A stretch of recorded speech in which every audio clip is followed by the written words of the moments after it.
And that's what we see here in chapter 3, verses 1 through 7. We see an attack on the home. Now, sometimes we might think of the home as husband, wife, and kids, but this is a home right here for us. He hates the church.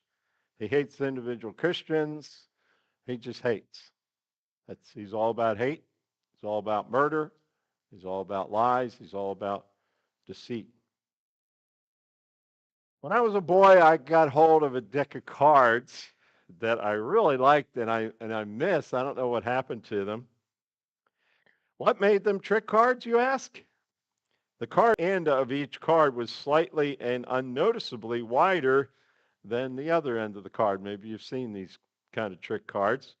This made it possible to ask one of my friends to pick a card and then hand it back to me. I would turn the chosen card around so that the wide part was on the end where all the other ones were small. And so I would even shuffle the deck.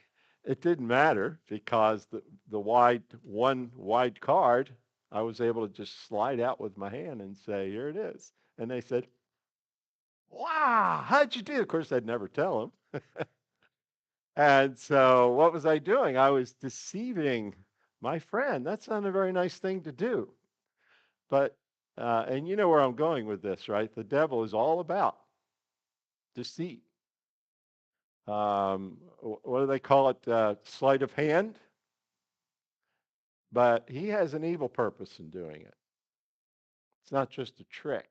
Yeah, it is a trick, but it's for his evil purposes. All evil. They may look good and he may do some good things just to pull us in, but the leaven is in it, right?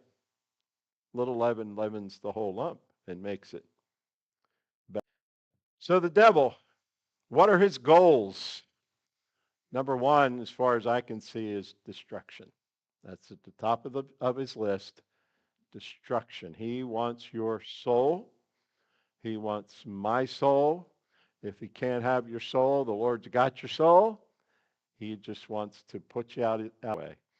And then he uses sleight of hand to do it. He uses subtly. He uses lies, deceit. Revelation 12:9, and the great dragon was cast out. Great news.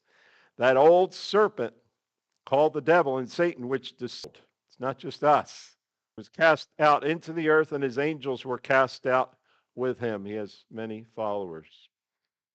This great dragon has left and will continue to leave a great path of destruction wherever he goes.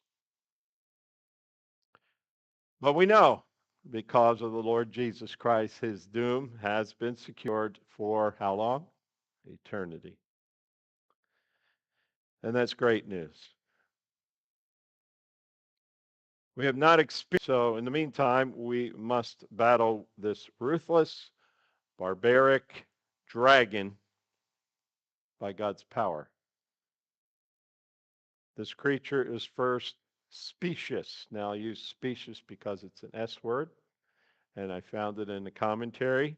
Had to look it up. It means that applied to Satan, he has a false look of truth, and as we see in the Bible, and genuineness. It's fake. He displays himself as an angel of light. The serpent obviously appeared as someone to Eve, as someone who was friendly to Eve's cause. She might not have ever seen him before. He could have been fluttering like a hummingbird there in the Garden of Eden as he talked to her. And maybe she was just kind of amazed and very, very interested. We don't